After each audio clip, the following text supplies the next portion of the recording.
boa tarde a todos e todas, né? Tamires, é um prazer te receber aqui, né? E conforme combinado, né, na nossa última plenária do dia 18, a gente ia tentar proporcionar esse debate, né, sobre a reestruturação do organograma institucional. Então, essa proposta de atividade, ela surgiu de uma demanda, né, dos companheiros lá de Jaguarão, que trouxeram a pauta, e aí, no decorrer da reunião, outros colegas se manifestaram, e a gente entendeu, assim, que era muito pertinente abrir esse debate com toda a categoria, né. Então, a gente queria conversar contigo, assim, para ver como que foi lá e como que está sendo, né. Então, eu já passo a palavra a ti. Muito obrigado mais uma vez, assim, por atender esse pedido. Que a Tamires também está participando da plenária da FASUBRA, gente, então, se qualquer coisa, ela vai ter que se afastar um pouquinho lá para fazer a fala dela, né? Ela já avisou aqui no início. Bem-vinda, Tamires. Certo, vamos lá, então, deixa eu me apresentar, né? Eu sou a Tamires, atualmente eu sou coordenadora geral da SURGS e também sou... Deixa eu baixar aqui o volume da reunião. O povo agora, essa primeira meia hora ali na FASUBRA é só perguntando como é que tá a família e tal, essas coisas. Vamos lá. E também faço parte do Conselho Universitário aqui da URGS, né, represento os técnicos, sou uma das que está ali representando, nós somos 9 hoje no Conselho Universitário, e a gente está nesse embate aí também em relação a essa reestruturação, né, que está acontecendo nas universidades. Então, assim, eu vou primeiro fazer um resgate, né, de como se deu esse debate aqui dentro e os desdobramentos. Hoje a gente está nessa fase dos desdobramentos, né, porque, enfim, depois de todo o embate que teve, toda uma discussão interna em relação ao interventor, não ser interventor, né, que provavelmente vocês devem saber, assim, por cima, o que está acontecendo. Depois de uma eleição, né, que teve o ano passado aqui na universidade para a reitoria, lá em setembro, o terceiro colocado, que recebeu no Conselho Universitário apenas 2 votos, que foi o dele e de um outro diretor, foi o que foi indicado para reitor, né? Então, assim, começou aí esse processo, né, da reestruturação. Primeiro, que a gente vem de uma tradição, né, de que sempre o primeiro colocado é que seria o indicado, né, apesar da gente ter aqui muitas críticas da forma como é feita a eleição, né, porque a gente tem a questão do peso aí, 70, 15, 15, né, os técnicos têm 15% dos votos ali, do peso, né, na soma dos votos, e os professores docentes, né, têm 70%. Apesar dessa crítica, né, teve aí o processo eleitoral, que foi nesses termos, e que foi indicado três chapas, né, que foi, em primeiro lugar, ficou a do antigo reitor, que, teoricamente, entre aspas, né, foi reeleito, né, a segunda chapa que teve a quantidade maior de votos, né, que foi quase 8.000 votos no total, e ficou em segundo lugar pela indicação do Conselho Universitário, e a terceira chapa que teve a menor expressão, assim, de votação da comunidade universitária, que foi a chapa do Bulhões, que ficou em terceiro lugar, e no Conselho Universitário recebeu apenas 2 votos. Então, começou ali uma articulação, né, em relação à indicação do nome, e aí essa chapa, né, a chapa que foi indicada pelo Bolsonaro, começou a fazer essas articulações com deputados, né, da ala bolsonarista aqui do Rio Grande do Sul. Um deles foi o Bibo Nunes, eu acho que vocês já ouviram falar, conhecem, enfim, o Bibo Nunes, que é declaradamente, segue as mesmas linhas, né, do Bolsonaro, e ele fez toda essa articulação através desse deputado e através, né, de pessoas ali dentro da universidade que também tem essa proximidade aí política com esse setor bolsonarista, conservador, né, bolsonarista, enfim.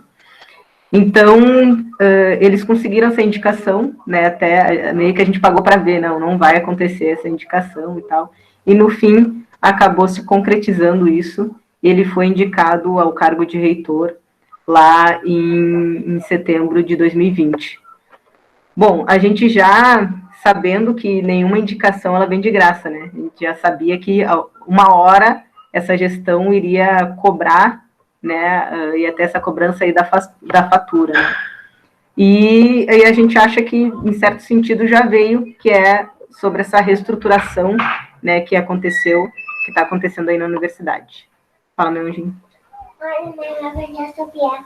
Ai, muito bem. Mãe tá em reunião agora. Oi. Boa, parece um passarinho. Mãe tá em reunião, mas já vai lá, tá? Tá. Beijo, te amo. Beijo. Ela veio só mostrar que aprendeu a assoviar. Mas, enfim, continuando. Então, esse processo de reestruturação começou logo nos primeiros 6 meses, né? Aqui pelo estatuto, quando um reitor ele assume, né? Ele tem 6 meses para mostrar para o conselho universitário a proposta de gestão, né? Um planejamento que ele tem para fazer a gestão da universidade. E esse planejamento ele não foi apresentado. Estava chegando lá o 6º mês e ele não foi apresentado. Só que, porém, essas mudanças estruturais na universidade, elas já começaram a acontecer. Então, lá no primeiro mês, a gente já teve uma série de mudanças estruturais que foram feitas de forma unilateral, né? Ou seja, o reitor simplesmente deu um canetaço lá e começou a fazer essas alterações. Só que pelo estatuto da universidade não se pode fazer nenhuma alteração estrutural sem passar pelo conselho, sem ser discutido na comunidade e tal. Então, ele fez essas alterações, e não foram poucas, né? É um pouco do que está acontecendo aí pelas universidades Brasil afora, que seria fez fusão de algumas pró-reitorias, extinguiu outras, fez alterações de cargo, então, né, removeu o servidor sem conversar antes, acabou com núcleos, então teve uma série de alterações que foram feitas sem ter passado pelo conselho universitário. Então, começou aí esse debate, né, através dessa situação, gerou todo um debate dentro da universidade, e que foi o conselho universitário foi o espaço ali onde a gente começou a realmente articular e tentar fazer com que fosse revertida aí que voltassem, né, essas deliberações aí da reitoria. Então, a gente começou a fazer um movimento, né, dentro do conselho universitário, falando, principalmente colocando a questão do estatuto, né, que ele estava passando por cima do estatuto, para que a gente pudesse abrir esse debate dentro da comunidade. Então, assim, teve 2 caminhos, assim, né, eu acho que teve 2 debates. Primeiro, a gente não queria discutir o mérito, né, em relação a se é bom ou se é ruim essa reestruturação, e sim a forma como isso se deu, porque a gente não poderia dar brecha para que outras coisas futuramente pudessem estar acontecendo sem ser discutido no conselho universitário. Então, hoje está esse debate, né, sobre a forma como foi feita essas alterações. E uma das alterações que para nós chamou muita atenção foi a Pró-Reitoria de Inovação, que é a PROIR, que foi essa pró-reitoria que eles criaram, né? Não tinha antes. Então, eles criaram e foi colocado ali como pró-reitor o cara que mais está apoiando e que a gente sabe que participou dessas articulações, né? Para ser nomeado e tal, essa chapa, né? E está, querendo ou não, ali a pró-reitoria de inovação, ela é hoje uma pró-reitoria chave para a gestão da universidade. Então, é uma pró-reitoria que tem muitos poderes, além de fazer essas parcerias público-privadas, que muitas vezes são parcerias que a gente nunca tinha antes com o setor privado, e a gente está estranhando muito essa forma de como está se dando nessas parcerias. Então, a gente hoje está num embate no Conselho Universitário, sobre esse tema, né, da reestruturação, e justamente vocês lendo o decreto, em nenhum momento foi colocado Esse decreto, se não me engano, foi lá em 2019, né, que ele foi feito, foi aprovado, enfim, sancionado, e em nenhum momento, na discussão da URGS, ele foi mencionado, né. Então, talvez agora tenha uma cobrança dos governos em relação a esse decreto para que seja implementado nas instituições federais, públicas, enfim. Então, se vocês forem ver ali alguns trechos do decreto, pode ser uma tragédia, assim, para as universidades, né? Porque ali dá plenos poderes para fazer um monte de coisa, né? Para criar cargos, acabar com cargos, mudar servidor de local, né? Criar coisas, enfim. E muito o que me preocupa mais é essa lógica, né, de universidade privada, de eficiência, metas, né, enfim, ter uma coisa que é e dar plenos poderes, né, aos chefes, né, aos diretores, enfim, vamos dizer, a chefia maior ali da unidade. E isso não é um fato isolado, né? Isso vem casado com também outras medidas, como a IN 65, né? Que está aí também sendo implementada em várias universidades, na URGS também, na UFSPA. Então, a gente precisa ver que está tendo uma política, né, do governo de tentar transformar a universidade mais nessa lógica privada mesmo, privada. Então, a gente precisa ver como a gente consegue, né, criar mecanismos, ferramentas, espaços de debate para a gente poder se fortalecer e colocar alternativas frente a isso, né, de luta mesmo, alternativas de luta, né. Então, a gente sabe que hoje a gente está na pandemia, né, e que muitas universidades, acho que a maioria delas, ainda não voltaram para o trabalho presencial, mas talvez até o final do ano isso aconteça, e eles estão aproveitando esse momento para tentar passar as coisas, né? E isso, com certeza, é uma delas, né? Essa lógica privatista, ela vem aí com mais força nesse governo Bolsonaro, né? Que não só está com essa lógica para as universidades, mas para o serviço no geral, né? Então, a PEC 32 também vem nesse mesmo sentido. E outra coisa que no decreto também ele coloca, que é de tentar enxugar, né, os custos. Então, a própria função gratificada, por exemplo, é algo que vai sumir. Então, vai pegar vários setores que hoje têm função gratificada, né, cargos que têm função gratificada, eles vão acabar com isso e vão deixar uma pessoa só responsável por todos esses setores, né, que antes tinham vários chefes, e agora só vai ter um para cuidar de um setor amplo, né? Eles querem ampliar isso, essa questão da chefia. Então, tem vários problemas nessa questão da reestruturação. E aqui na universidade, como é que foi esse desfecho, assim, depois desse debate que a gente teve no Conselho Universitário, né, na comunidade universitária? A gente fez uma comissão especial que foi tirada no Conselho Universitário.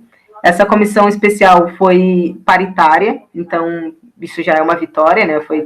Então a gente conseguiu construir essa comissão especial com paridade, sendo estudantes, técnicos e professores, e ela começou a estudar, né, como poderia, de certa forma, pressionar mais, né, o reitor que voltasse atrás, porque a gente tinha deliberado no Conselho Universitário que ele tinha 30 dias para voltar à estrutura inicial, né, antes do mandato, e ele não fez.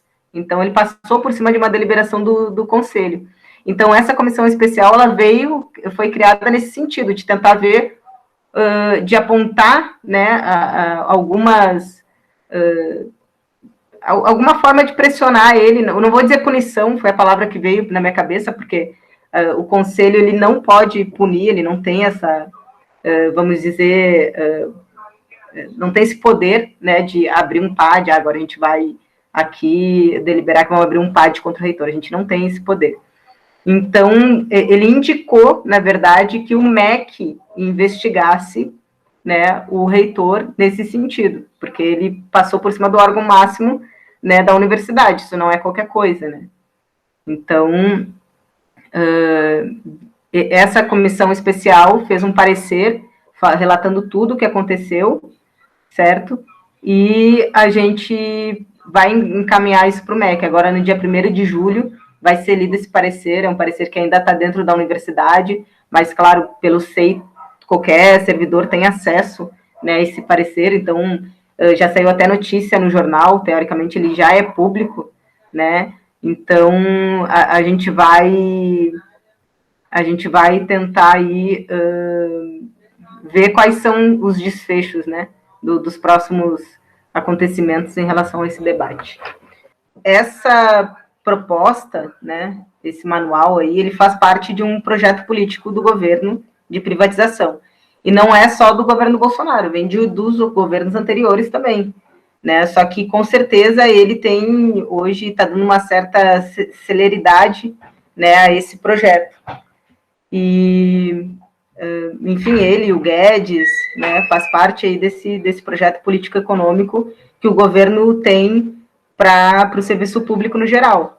Né? Então, aí as privatizações que estão acontecendo a nível nacional, se estende também a nível regional e municipal, né, vem aí dessa lógica de que o governo, ele cada vez mais vai ter menos responsabilidade com o público, com o social, e as universidades estão dentro desse projeto. E aí, pegando essa questão do decreto, do manual e tal, que o manual, ele foi baseado nesse decreto, né, ele é uma síntese do decreto, tem a linguagem mais acessível do que eles querem falar no decreto, né, uma linguagem mais prática, né, do que exatamente tem que ser feito. Esse projeto, né, do governo, ele busca, ele vem de uma lógica formal, né? Então, assim, ele pega uma fórmula e coloca em todas as instituições, né, todos os órgãos do governo, do Poder Executivo. Só que as universidades, ela tem, bem diferente de outros órgãos do governo, né? Então, quando a universidade hoje cumpre um papel importantíssimo na sociedade, né, e principalmente no meio que está inserida, né? Então, hoje, por exemplo, a gente tem um campus aqui da URGS, a gente tem uma unidade lá no litoral, e o litoral ali, ao redor do litoral, a população, né, o meio social ali do litoral é bem diferente da cidade de Porto Alegre. Então, ali vai ter cursos diferentes, vai ter atuação da universidade diferente, né, do que em outros locais. Então, quando a gente pega esse manual aí de inovação e coloca na universidade, parece que não cabe, né? Porque ele vem num formato e a gente tenta botar e não cabe na universidade. E aí, justamente por toda essa diferenciação, né, em relação aos outros órgãos que tem dentro do Poder Executivo. É bem diferente, né? Porque é isso. A forma que a gente interage com a sociedade é bem diferente, né? Como a gente se organiza internamente é bem diferente, porque não é só uma questão administrativa, meramente administrativa, que é muito importante, mas também tem a pesquisa, tem a ciência, né? E os técnicos se envolvem com isso também, então não é uma questão administrativa, de papel, computador, aquela coisa. Então, acho que nisso que a gente tem, por isso, na verdade, que a gente tem que muito refletir como isso vai impactar diretamente no nosso dia a dia, né? E eu falo o seguinte para vocês, isso é principalmente um ataque ao serviço técnico, principalmente, que vai, assim, esbarrar muito, assim, na gente, muito. Vai pegar, o setor que mais vai pegar, assim, em cheio esse manual é no setor técnico, que vai privar a gente de várias formas, né, de trabalho, e vai fazer com que nós se adequemos ao que está acontecendo, né? Porque a gente bate cartão. Não sei como é que é na Unipampa, mas aqui na URGS, aí não bate, não? A gente bate cartão aqui na URGS. Então, tu vê, né? Tem várias diferenças e tal, que a gente tem até de universidade para universidade. Mas, assim, a gente precisa ver e refletir mesmo o que isso vai nos atacar, né, diretamente. Então, assim, aqui na URGS, a gente fez esse debate junto com a comunidade universitária, e uma coisa que foi muito positiva, assim, que ajudou, fomentou o debate, foi a questão que aqueles setores que foram mais atingidos, por exemplo, a CAF, que é a Coordenadoria de Ações Afirmativas aqui da URGS, mudaram a CAF de lugar dentro da estrutura. Então, antes a CAF tinha muita independência e tinha um status de pró-reitoria. E aí, eles pegaram esse status de pró-reitoria, que a gente estava no mesmo nível, né, ali da pró-reitoria de pesquisa, de extensão e tal, tiraram a CAF dali e botaram ela para dentro de uma pró-reitoria, que é Então, mudou o status da CAF. Isso foi muito ruim, porque não discutiu também com toda a comunidade universitária, e para nós a CAF é um debate caro, assim, que a gente enfrentou a universidade bastante para conseguir ter aquele espaço dentro da universidade. Então, não era qualquer coisa, não foi qualquer modificação, né, que foi feita por essa gestão.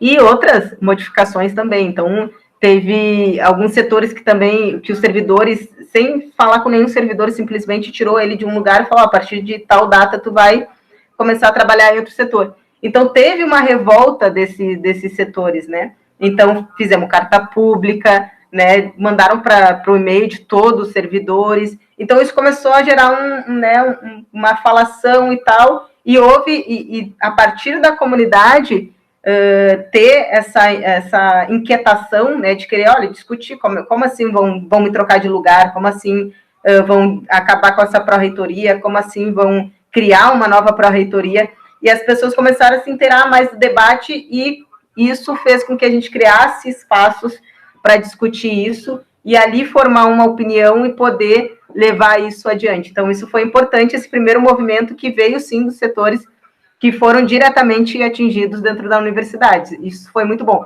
porque ganhou também o apoio de outros setores, porque todo mundo pensava assim, bom, se aconteceu com um cara lá, né, que não foi consultado e tal, e foi tirado do setor, pode acontecer comigo também. Então, é isso, abre muita brecha, entende? Muita brecha para acontecer muita coisa.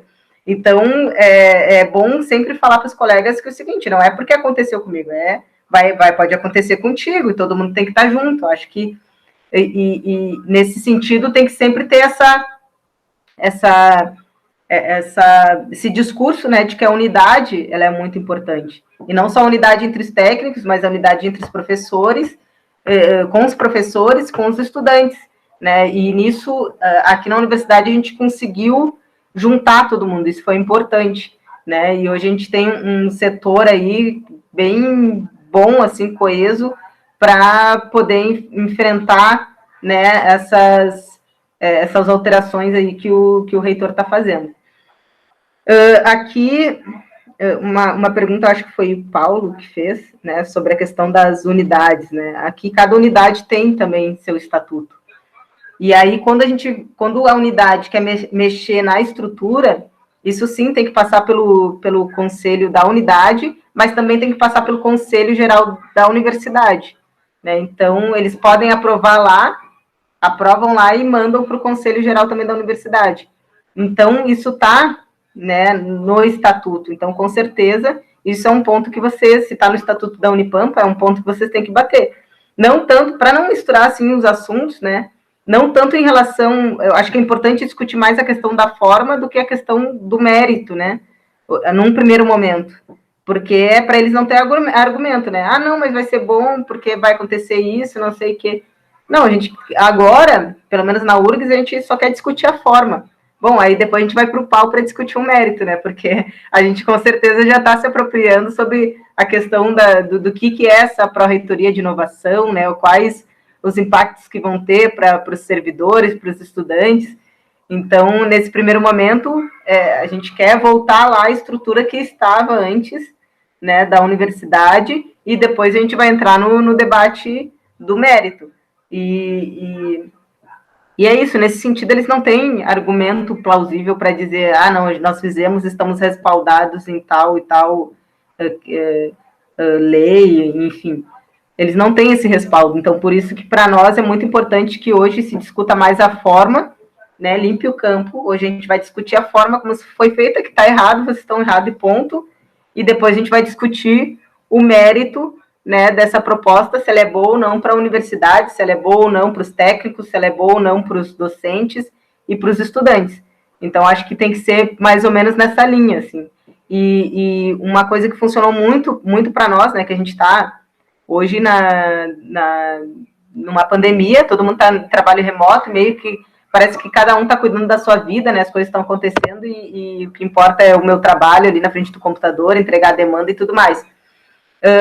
Foi essa questão das cartas, né, então, de trazer isso a público, né, esses setores trazerem isso a público, isso foi muito importante para nós, porque a gente sabe que se fosse já num trabalho presencial, a gente já teria ocupado a reitoria há muito tempo, né, e teria feito a radicalidade aí que o momento precisa e espera, né, então a gente tem que tentar reinventar essas ferramentas de como mobilizar a nossa categoria, como mobilizar nossos colegas. Então, essa questão da gente, dessas pessoas ter feito moção, né, de contra o autoritarismo aí do reitor, foi muito importante naquele momento, que a gente conseguiu distribuir, publicar em várias outras redes, né, essas moções, e conseguiu fazer com que outros setores também se mobilizassem. Então, teve lá o pessoal os técnicos lá da FACED, que é a Faculdade de Educação aqui da URGS, que assinaram uma moção também contra as alterações que foi feita pela reitoria. Teve os conselheiros da CAF, que também fizeram uma moção. Então, a gente conseguiu fazer essa rede aí de mobilização, né, mesmo sendo por moção, que funcionou, que deu certo, né, gerou debate, a gente conseguiu movimentar as pessoas para isso, e conseguiu paralisar, de certa forma, a reitoria, que eles estavam perdidaço no início, né, estavam levando pancada de tudo quanto é lado. Então, isso foi bom. Hoje, eles já estão mais, assim, meio que fazendo o que eles acham que devem fazer, sem consultar, né, o conselho universitário, mas eles sabem que isso vai ter consequência, né, e se não vai ser hoje, vai ser daqui a alguns meses, quando voltar ao trabalho presencial, e eles sabem que vai ter uma revolta grande, né, se eles continuarem com essa postura de querer passar por cima do conselho universitário. Então, eu acho que é isso, assim, vocês têm que fomentar o debate dentro da universidade, tem que fomentar o debate, tem que fazer carta de moção, tem que, inclusive os conselhos de unidade também se posicionaram, isso foi muito bom. A gente está com vários diretores dentro da universidade que são do nosso campo ali de atuação, então eles fizeram uma carta, os diretores fizeram uma carta, teve só um diretor que não assinou dos 29 diretores que tem na universidade, só um não assinou, mas estava apoiando e não assinou por outras questões, estava num processo eleitoral e tal, da unidade. Então, teve uma movimentação muito boa nesse sentido. Então, eu acho que a linha é essa, questionar a forma como foi feita, pegar essa questão do estatuto, né, botar tudo documentadinho ali, falar com os setores que hoje estão sendo atingidos, já que já estão sendo modificados, deles começarem a se posicionar publicamente, mandar isso para os e-mails dos técnicos, professores, dos estudantes, e fazer um agito aí nesse sentido, né? A própria SURGS aí já se coloca à disposição para também publicar algo nesse sentido de apoio, né, ao que vocês forem fazer, e a gente tentar aí chegar num caminho aí que a gente consiga se fortalecer, né? Um movimento fortalecer o outro. Então, até mais para frente a gente pode fazer outras coisas junto, outras reuniões mais ampliadas, para discutir especificamente essa questão, porque eu acho que também tem que ter uma atuação junta, né, conjunta, entre as universidades que estão passando por isso, e a gente está à disposição aí para poder fortalecer esse movimento. Então, quero só agradecer aí o convite, né, e dizer que esse é o início, eu espero que seja, né, o início de mais conversas, mais debates, e que a gente quer fortalecer, sim, essa atuação unitária para defender a universidade pública, para defender a educação, né, e enfrentar aí o governo Bolsonaro e essas políticas que estão acabando com os serviços públicos e com nossos direitos. E dizer que o seguinte, a gente precisa, sim, estudar bastante o que está acontecendo, porque é muita coisa que está acontecendo, como eu disse, o CIORG não é uma deliberação isolada, não é só isso que está nos atingindo, esse decreto, ele vem junto com outras medidas, né, do governo, então tem que ser estudado tudo de uma forma combinada, né? Então, é importante que a gente fique atento a isso e que possa aí também estar apresentando alternativas para que a gente consiga barrar essas medidas aí que nos atacam e que querem acabar com o serviço público, e principalmente com as universidades.